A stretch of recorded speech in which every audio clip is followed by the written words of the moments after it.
after I got here, a swarm of honeybees settled into the eave of the second floor in the back of the house. And I was sitting at the kitchen table and I saw this swarm of bees, and then I ran up to the upstairs level and saw the queen go in, and I said, I think we're in big trouble. And I was right. So the choice was either cut a hole on the outside wall and vacuum them out, because we didn't want to destroy the hive, Franciscan, you know. Or the other choice was to cut a hole inside the house in the room that it's a bedroom of one of the sisters. Well, I said, we're not going to have people working 2 stories up on a rickety ladder with a stucco house. We're going to do it from the inside. The sister evacuated her room. She's still out. Long story short, we're redoing the whole bedroom. I grew up in a very Catholic family in northern Wisconsin. My family is of Polish heritage, and so family was important as well as religion was important.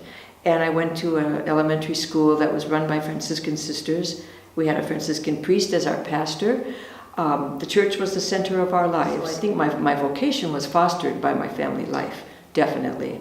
Becoming a sister was a thing that was presented to us as young girls and young women, and it was very much in our forefront. I never gave it serious thought, though, until in the 8th grade. And it was at noon hour. I had to go up there during noon hour, walk with her from one school to the next. And it was in that 4-block walk that my vocation was awakened in my consciousness. She must have maybe said directly, have you ever thought of becoming a sister? Sometimes it's what it takes. I went on to high school, did all the things high schoolers do, was in sports, was very involved in music. That's my profession. I was in music. And dated, and I was head of the softball team, and I liked volleyball a lot, and I'm a good swimmer because growing up in northern Wisconsin, you're right on the lake. I was a lifeguard, you name it. I was a skier because we had wonderful ski hills and snow. Fisher, I did a lot of fishing. And I picked up a little pamphlet, and there was a story in there about a king who had a beautiful castle and was inviting many people to come to his castle.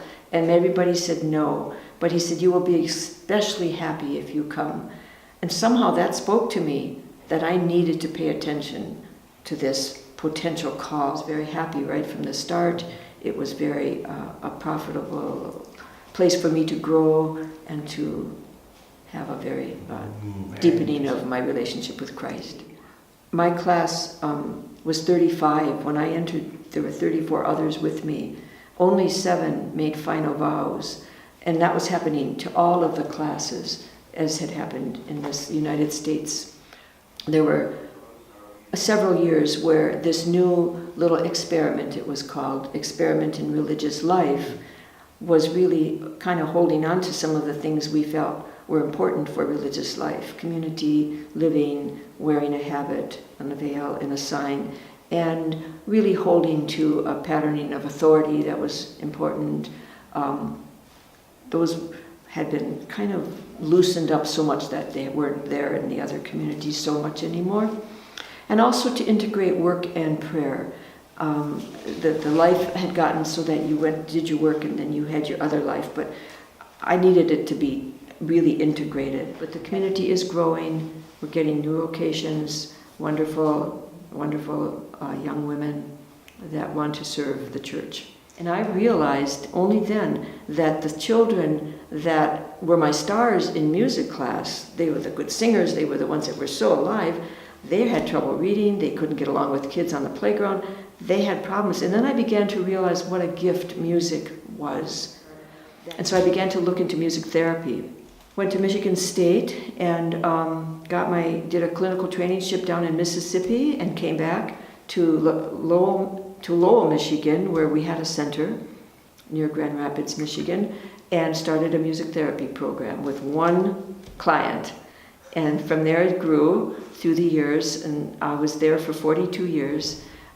We grew in terms of the kind of work that we did, from working with children with developmental disabilities, children with autism, persons in nursing homes with Alzheimer's, and hospice programs now. And it's a thriving program of music therapy, music instruction, counseling, art, and a retreat. because it's on a 230-acre farm. So music therapy is really taking the music as a tool to help someone with a particular need, using their strength. Many of these children with autism could sing, but they could never talk, or they will stay sitting on a chair for the full 30 minutes where they wouldn't do it for anything else. I was the music therapist in the hospital, and I would go to patients' rooms and work with them with one-on-one live music. And there was a particular woman that was dying. She was an elderly woman, and the family was quite difficult. The nurses and the staff were really at their wits' end, how to keep them happy, how to keep them from complaining about everything. One of them finally said, "Sister, can you go in there and do music therapy?" This was a Baptist family who was very devoted to their religion in a Catholic hospital. They had fired a few nurses, they had fired the chaplain, they didn't want anything to do with that. And then they said to me, "Would you go in there?" And I said, "Really? Looking like this? You want me to go in there?" And they said, "Yes, you're our last hope." And I said, "Would it be okay if I played some harp music for your mother?" And she said, "I think that would be all right." I said, "Well, what kind of music do you think she'd like?" Because she was in a coma. And she said, "Well, Christian, of course, we're Baptist." And I said, "Of course, I'll play some that I know." So I sat down by her bed, right by her, and I started playing Nearer My God to Thee. And the room immediately was filled with 4-part harmony. People, all of them started to sing with me. And it was beautiful. You could sense the tension in the room just went down. And the woman that I had talked to leaned over and said, "Sister, keep playing. Our mother just died." And I thought, this is what needed to happen. She needed to know they were at peace and she could go. You know what? The community is the same. And I have not felt the sisters, it's the Franciscan Sisters of the Eucharist. The Catholic Church is the same church. The Mass is the same. It has not been difficult because of those things. I find because of it, more people come up and talk. And you probably hear that a lot. We could be sitting in an airport and hear in 5 minutes somebody's whole life story. I think people still today do trust the religious symbol of identification. I've been to maybe 4 or 5 different parishes now.